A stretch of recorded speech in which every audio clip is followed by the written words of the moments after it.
لشکر آپس میں لڑ رہے ہیں ایک میدان، ایک جنگلی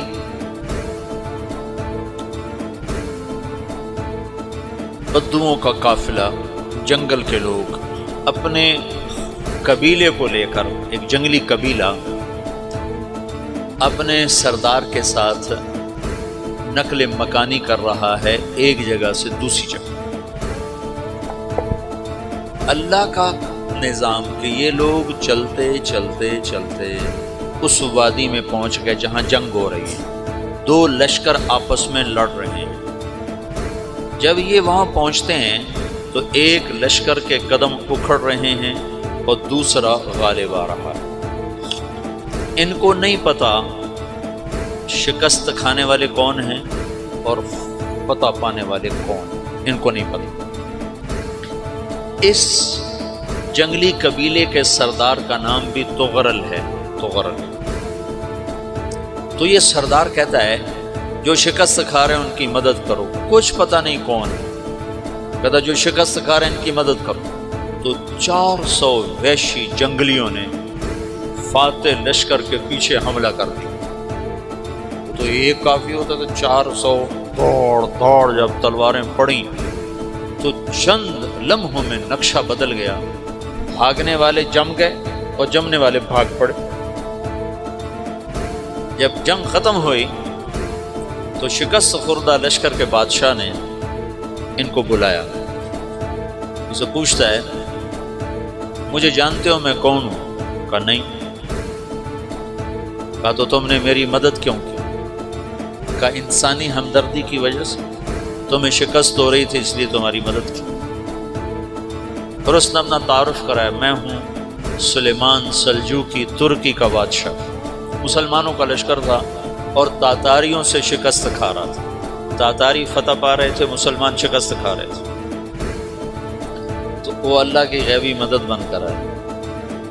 تو وہ اس سے کہتا ہے میرے ساتھ رہنا پسند کرو، تم نے میرے اوپر احسان کیا ہے، میں اس کا بدلہ دینا چاہتا ہوں، میرے ساتھ رہنا پسند کرو؟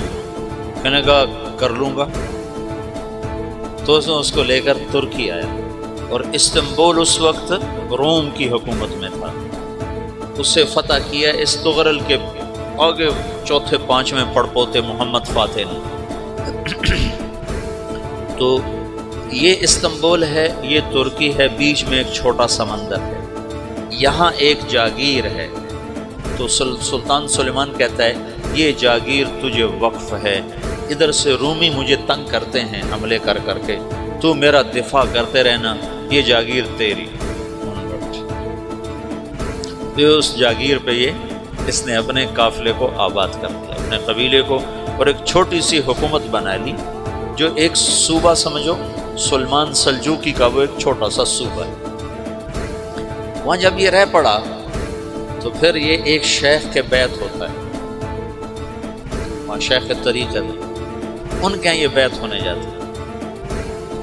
وہ اس کو رات اپنے پاس ٹھہراتا ہے، تو ایک کمرے میں ان کو ان کا خادم ٹھہراتا ہے۔ یہ جب کمرے میں جاتا ہے تو سامنے دیوار میں طاقچے پر قرآن پڑا ہوا ہے۔ تو یہ تغرل بیگ کہتا ہے یہ کیا ہے، یہ کیا ہے؟ تو وہ خادم کہتا ہے یہ کتاب اللہ ہے، قرآن ہے۔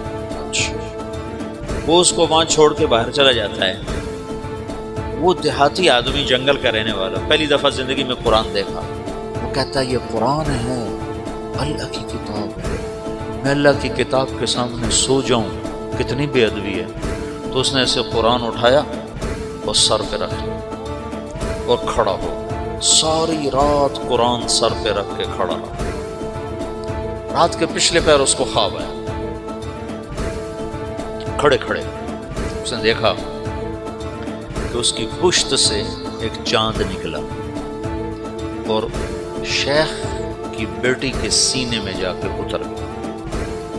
پھر اس لڑکی کے سینے سے ایک درخت نکلا جو پھیلتے پھیلتے پھیلتے 3 بر اعظم پہ چھا گیا، افریقہ پر، یورپ پر، ایشیا پر۔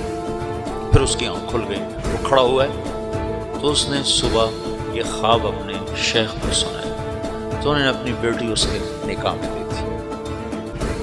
اس بیٹی سے ایک بچہ پیدا ہوا، تغرل بیگ نے اس کا نام رکھا عثمان، عثمانی ترک نام سنو، جو میں نے کل بتایا تھا کہ 1924 میں وہ خلافت ختم ہوئی۔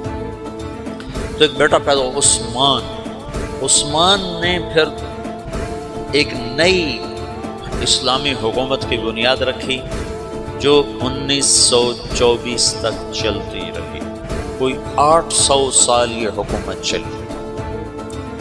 تو حکومت کا شیرازہ بکھرا لیکن پھر جڑ جاتا تھا، اور وہ قرن اول والا جوڑ کبھی نہ پیدا ہوا، ٹکڑے بن گئے۔ ان ٹکڑوں میں اللہ لوگ پیدا کرتا رہا جو دعوت دیتے رہے۔